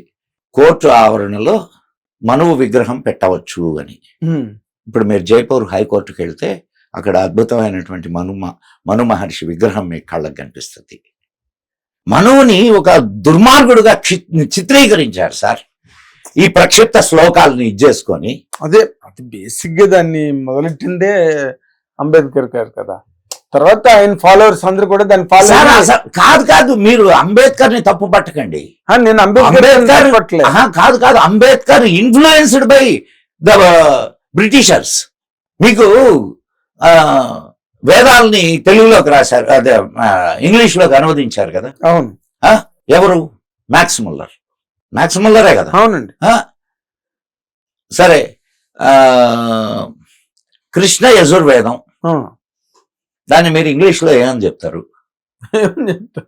ఇంగ్లీష్ లో కృష్ణ యజుర్వేదం, దీనికి ఇంగ్లీష్ పదం ఏంది? అస్సలు very very difficult to tell. అసలు లేదు. వాడు ఇచ్చినటువంటి ట్రాన్స్లేషన్ ఏందో తెలుసా? బ్లాక్ యజుర్వేద. కృష్ణ యజుర్వేదం అంటే బ్లాక్ యజుర్వేద. ఇంకా కృష్ణుడు బ్లాక్ గా ఉంటాడు కాబట్టి కృష్ణ అంటే బ్లాక్ అనే అర్థం ఉంది. కృష్ణ అంటే నలుపు అనే అర్థం ఉంది. అవును. కానీ అదే దానికి కృష్ణ యజుర్వేదం అని ఎందుకు పెట్టారు? దానికి అట్లుంటుంది ఏది ట్రాన్స్లేషన్స్. అదేలేండి. కానీ మనుస్మృతి అన్న దాని మీద ఆయన ఎందుకు అసలు ఇదే కారణం. సాంస్క్రిట్ రాకపోతే ఇదే కారణం. ఆయనకు సాంస్క్రిట్ రాదు. ఆయన చదివినటువంటి, ఇప్పుడు ఎవరైనా మీరైనా ఒక అభిప్రాయానికి ఎట్లా వస్తారు? మీరు చదివిన పుస్తకాలే కదా. అంతే, మీరు చదివిన పుస్తకాలే. అంతేనండి. ఆ పుస్తకాలు సరైనవా కాదా అనేది మీరు నిర్ణయించుకొని దాని మీద పరిశోధన చేస్తే మీకు నిజాలు అర్థమయ్యేది. ఆ పని జరగల. కాబట్టి అంబేద్కర్ ఈ అపోహకు లోనయ్యి ఆయన పనిచేశాడు. ఇంకా అది అది దాన్ని అంటారు మనోశాస్త్రాన్ని వాటి దాన్ని కాల్ చేసి అదే అది ఒక దివస్ అనేదో నడుపుతున్నారు. అది సార్ ప్రతి నేను ఒక మాట చెప్తానండి. హిందూ ధర్మాన్ని తెలిసి కొంతమంది ద్రోహం చేస్తే తెలియక కొంతమంది ద్రోహం చేశారు హిందూ ధర్మానికి.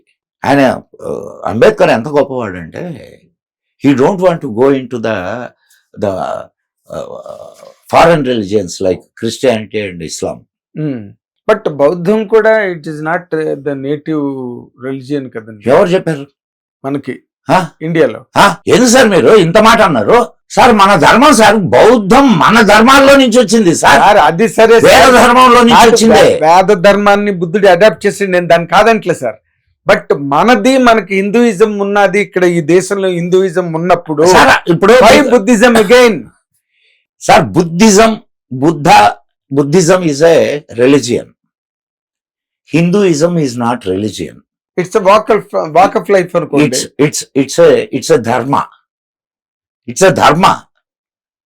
సో హిందూయిజం ఉండంగా అని అనుకోవద్దు. అంటే హిందువులే బౌద్ధులుగా మారారు. హిందువులే బౌద్ధులుగా మారారు. ఇక్కడ పాయింట్ ఇక్కడ మీరు ఇంకొక విషయాన్ని బాగా గుర్తించండి, మీకు ఇప్పుడు అర్థం అవుద్ది. వైష్ణవులు ఉన్నారా ఇక్కడ? అవును అవును. శైవులు ఉన్నారా? ఉన్నారు. గాణాపత్యులు ఉన్నారా? శాక్తేయులు ఉన్నారా? సౌరులు ఉన్నారా? వీళ్ళు కాకుండా జైనులు ఉన్నారా? సిక్కులు ఉన్నారా? వాళ్లతో పాటు బౌద్ధులు కూడా ఉన్నారు. ఇవన్నీ కూడా హిందూ ధర్మంలో నుంచి వచ్చినటువంటి, ఇప్పుడు హిందూ ధర్మం అనేటటువంటి అద్భుత వృక్షానికి ఇవన్నీ బ్రాంచెస్, ఇవన్నీ కొమ్మలు కొమ్మలు కొమ్మలు కొమ్మలు. ఆఫ్ కోర్స్ నేను దాన్ని కాదంటలేదు. సో అటువంటిప్పుడు మనం బౌద్ధాన్ని నిరసించాల్సిన అవసరం లేదు. నిరసించమని చెప్పాలి. అలాంటప్పుడు మనుస్మృతిని కూడా కాల్చకూడదు కదా అంటున్నాను. నేను అదే అంటున్నది. ఆయన ఆ మతాల్ని తీసుకోకుండా, ఏది పాషండ మతాల్ని తీసుకోకుండా ఆయన బౌద్ధాన్ని ఎందుకు స్వీకరించాడు అని అంటే ఆయన క్లియర్ గా చెప్పాడు. ఏమని చెప్పాడో తెలుసా? ఎప్పుడైతే ఆ మతాల్లోకి వెళ్తారో వాళ్ళు ఈ దేశానికి ద్రోహం చేస్తారు అని. అదేలేండి. అంటే ఆయన దేశభక్తిని ఎస్, మీరు అన్నది ఏందంటే ఇప్పుడు సార్ మనలో లోపాలు లేవని చెప్పట్లేదు సార్ నేను. అయితే ఇంకొక అద్భుతమైన గుణం కూడా ఉంది మనకి. ఏందనంటే ఇది లోపం అని తెలిసినప్పుడు సరిదిద్దుకునే గుణం. ఇది బాగా, ఇప్పుడు బాల్య వివాహాలు ఉన్నాయా ఈ దేశంలో? అయ్యో అసలు దానికేం లోటు, దానికేం కాదు బాల్య వివాహాలకి. రైట్, బాల్య వివాహాలు ఉన్నాయి కదా. అవునండి. సతీ సహగమనాలు ఉన్ని నేను లేవని చెప్పను, కానీ చాలా తక్కువ సతీ సహగమనాలు. అది వేరే టాపిక్. అది వేరే. ఇప్పుడు రాజరామ్మోహన్ రాయ్ గారు వాళ్ళందరూ వచ్చిన తర్వాత కదా సతీ అనేది కొంతవరకు అబాలిష్ అవ్వడం గట్ట జరిగింది. కొంతవరకు అసలు జరిగితేనే కదా. వద్దులే, నేను ఇప్పుడు మళ్ళా మళ్ళా కెలికారు అనవసరంగా. చెప్పాలి. Who is Raja Rammohan Roy? Then who stood by? Who is Raja Rammohan Roy? Raja Rammohan Roy is a British agent. కలకత్తాలో బ్రిటిష్ వాళ్ళ దగ్గర పని చేస్తున్నటువంటి ఒక ఎంప్లాయీ. ఇక్కడ మెకాలే విద్యను ప్రవేశపెట్టడానికి ప్రధాన కారకుడు రాజా రామ్మోహన్ రాయ్. ఇప్పుడు 1928. అండ్ రైట్, మనం ఇప్పుడు అసలు విషయానికి వద్దాం. ఏది సతీ సహగమనం. మొత్తం భారతదేశం మొత్తం మీద ఎన్ని సతీ సహగమనాలు జరిగినాయో ఏమన్నా రికార్డు ఉందా? ఏముంది? ఏమీ లేదు. మరి లేకుండా ఎట్లా చెప్తున్నారు మీరు ఇది భయంకరమైంది అని? ఉన్నాయి. నేను ఇస్తా రికార్డు మీకు, for your kind information. Okay. ఎక్కడ ఉన్నాయంటే అక్కడక్కడ కొన్ని సంఘటనలు జరిగినాయి. మొత్తం భారతదేశం మొత్తం మీద క్యాల్కులేట్ చేస్తే 40 సంఘటనలు వెలుగులోకి వచ్చినాయి. సతీ సహగమనం. అవి కూడా బలవంతంగా జరిగినాయి కాదు, వాళ్ళు స్వచ్ఛందంగా చేసినవి. వాళ్ళకి గుళ్ళు కూడా ఉన్నాయి. వాళ్ళని దేవతగా పూజిస్తారు. తెలుసా మీకు? ఇది తెలుసా? ఇది తెలియదు.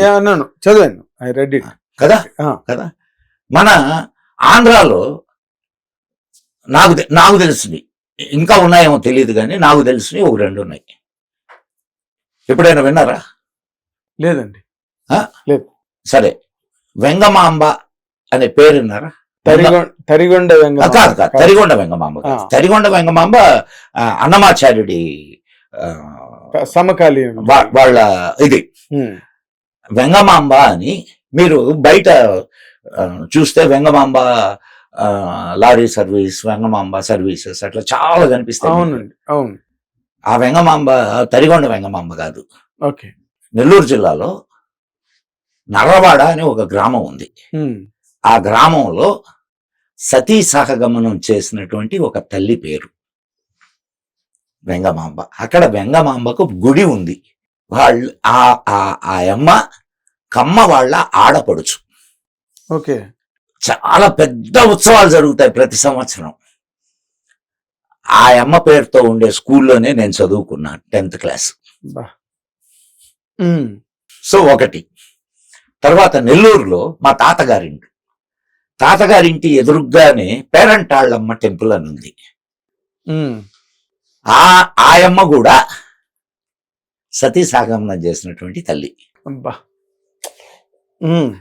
మీకు ఇట్లాంటివి మొత్తం దేశం మొత్తంలో ఒక 40 సంఘటనలు కనిపిస్తాయి. ఇది మరి మొత్తం దేశానికి జాతికి అంటగడతారా?